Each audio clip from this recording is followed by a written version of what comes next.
আপনার কখনো ভয় হয় না আপনার ভবিষ্যৎ নিয়ে? আমার দুনিয়ার সমস্ত এনার্জি, সাহস, শক্তি এটা আমার আব্বার কাছ থেকে পাওয়া।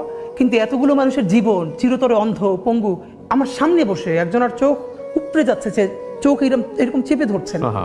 ওর মাকে যখন আয়না করে নিয়ে আসছে তখন ও খুব ছোট, ওরেও নিয়ে আসছে সাথে। ওর মাকে মারতে মারতে এমন অবস্থা হয়েছে, তো ও বলছে যে আমার মার একটু পানি দেন। এরপরে এমন লাথি মারছে, ওর মা ওর সামনে বাথরুম করে ফেলছে। একটা মেয়ে বলতেছে যে তাকে আয়না ঘরে নেওয়ার পর তার পিরিয়ড হয়ে গেছে মায়ের চোটে, তারপরে বলছে আমাকে প্যাড দেন। হো হো করে হাসতেছে।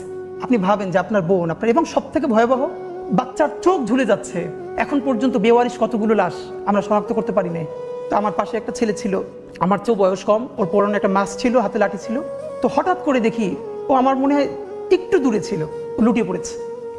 ওর পুরো মুখে মাস্কটা, হাতটা দুভাবে এবার ছড়ানো, রাস্তার মাঝখানে গল গল করে রক্ত ড্রেনের দিকে চলে যাচ্ছে। এবং এটা গুলিটা নিচ থেকে আসে না, হয়তো কোনো ছাদ থেকে বা স্নাইপার শুট, কারণ নিচ থেকে আসলে তো আমাদের গায়ে লাগতো। তো তখন আমার মনে আছে যে আমি আসলে কি করব। মানুষ আছে না কিছুক্ষণের জন্য কোনো সিদ্ধান্ত নিতে পারে না যে আমি ওর কাছে যাব নাকি আমি পিছনে ফিরবো। আমি একদম স্থির হয়ে দাঁড়াইছিলাম। তখন আমার কারা যারা আরো সাথে ছিল টেনে পরে দূরে নিয়ে গেছে। ওইটার পরে আমার সিদ্ধান্ত চূড়ান্ত হয়েছে যে ও তো আমার একটু পাশে ছিল, ওই গুলিটা তো আমার মাথায় আসতে পারতো। কিন্তু আল্লাহ যে ওরে নিয়ে গেল আর আমারে রেখে গেল, এর মানে আমার কিছু কাজ আছে, এই লড়াইটা আমার জারি রাখতে হবে।